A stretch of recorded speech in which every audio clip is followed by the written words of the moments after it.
Hi, and welcome to another episode of Hot Takes with me, the Silver Fox. And yes, it is Boxing Day and not Christmas Day, and I know I promised I would get one out on Christmas Day. But what happens is this: I wake up, fully intending to do that, go downstairs, get some breakfast, cup of tea, we open our presents, and before we know it, people are coming on the door, the family are coming round, and we got chatting, and then alcohol. And, I didn't really feel rude. I didn't want to be rude to them and say, like, hi, thanks for coming. I've got to bugger off and do a video. And then, of course, after a few drinkies, you're in the position where you're getting a bit tipsy and that. And last thing you want to do is get on there sort of mooching around because you're absolutely stociously drunk. So I thought, oh, God. We had a great day. We went off, we had lunch and everything. And I do hope that your Christmas was as good and peaceful as mine. I know not everybody drinks, but for those who do, I hope you didn't get too drunk, and for those who don't, I hope you still had a suitably good time. I hope each and every one of you got everything you wanted. And there are one or two people that I hope they got what they deserved, which of course may not be the same thing. There's very little news because obviously there's not a lot happening. There's a couple of stories that I could have gone into, but they're not really the good stories that you'll want this time of year. There's ambulance problems where they're waiting record times and all sorts of problems there. There's a mental health story where people can be waiting up to 8 years, which makes you wonder how many people aren't making it to the end of the 8 years. These sort of stories, but it's not the time I want to do those stories. So what I'm basically doing is I'm just sort of letting this go, and I'm just doing the one video today, sort of a general mix-all. But there is one thing I do want to talk about, and that is the Christmas speech. And I don't mean the one by the King, which I thought was, I don't know, how could you describe it? Pleasantly bland. He said nice things. Oh, everyone, whether you believe or you're different faith or no faith and all that, it's still a time of year that people tend to come together, families and friends and blah, blah, blah. And then he mentioned carers, and it's all sort of very nice and jolly. And then he went on a bit about caring for the world. We didn't go too badly green.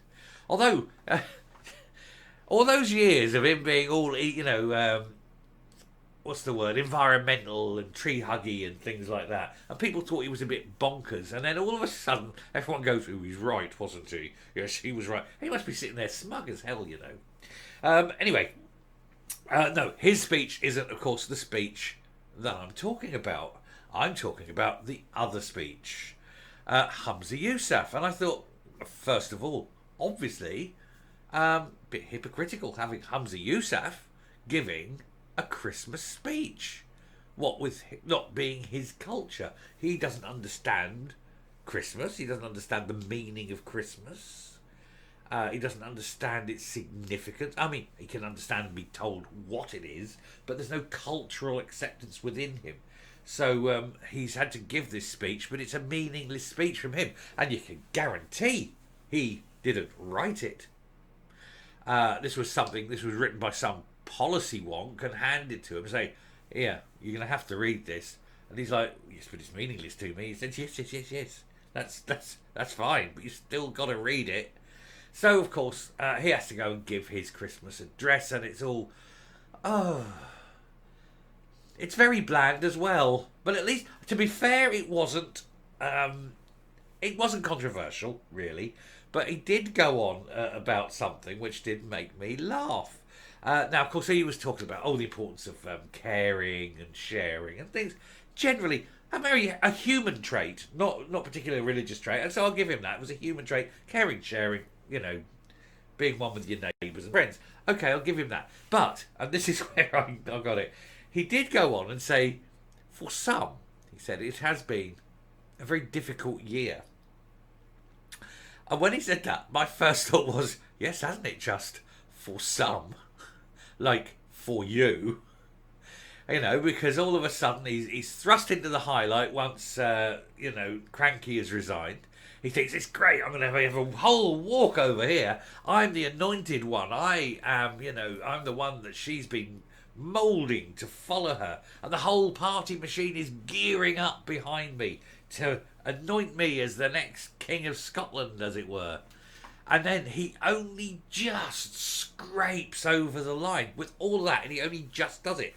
And to this day, he knows that Kate Forbes still represents an existential threat to his leadership to this day. And that's good. It keeps him on his toes. But then he became leader. And then what happens? Well, every single thing that can possibly go wrong goes wrong. You have all the arrests over the possible fraud and embezzlements. You have the party's finances revealed to be in a parlous state. You have membership figures shown to be falling and crashing and burning. They get embroiled in sex scandals. They get embroiled in thievery. They get embroiled with fraudulence. You've got people leaving left, right and centre. You've got people thrown out the party. People abandoning the party. You're ending the year with yet another set of financial and political and legal troubles. There's a whole new investigation going on to possible mass corporate murder. And all within, technically, the first 9 months, never mind the first year, the first 9 months of your leadership. And it may be that you don't even make it to a year because so many people are being disillusioned that there may well be a leadership challenge. On top of that, you've had every single policy that you've tried to get through fail, sometimes spectacularly, always expensively, and the year isn't over yet. Poor Humza Yousaf. I don't feel sorry at all, He brings it on himself because the man's an idiot. And he surrounds himself with a coterie of other idiots who, for example, would appoint a woman with an IQ of 86 to be running the finances of the country. It doesn't make sense, does it? But then nothing he does makes sense. He should have appointed people from the opposite side of the party, had a coalition of the good, as it were, and instead he has his little extremists. And then he still aligns himself, regardless, to the Marxist Greens for some reason. Doesn't have the balls to fire them. So yes, some people have had a bad year, haven't they? But they've certainly brought it on themselves.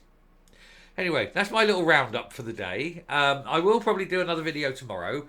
But really, until there's a lot of news to go, not a lot really to do. So probably just one little roundup video a day for the next couple of days. Although, as we move on, things start picking up and there should start be, things happening. It's only Christmas and Boxing Day. Nobody does nothing, do they? They'll sit around going, yeah, watching whatever film's on and shoving half a pound of roses down their throat, At least that's what I'm going to be doing today, in between cheese. I love eating all my satsumas. It's a bugger, isn't it? Anyway, I'll leave you there. Thank you very much for watching. Thank you very much for all your support. I do keep reading all the comments in the comments section, and I do enjoy them. So, to each and every one of you, thank you very much. Enjoy the rest of the break, and whatever you do it well and do it with fun. Till next time, stay safe, stay well, and keep drinking and eating and being merry. No Scrooges in this channel. Bye.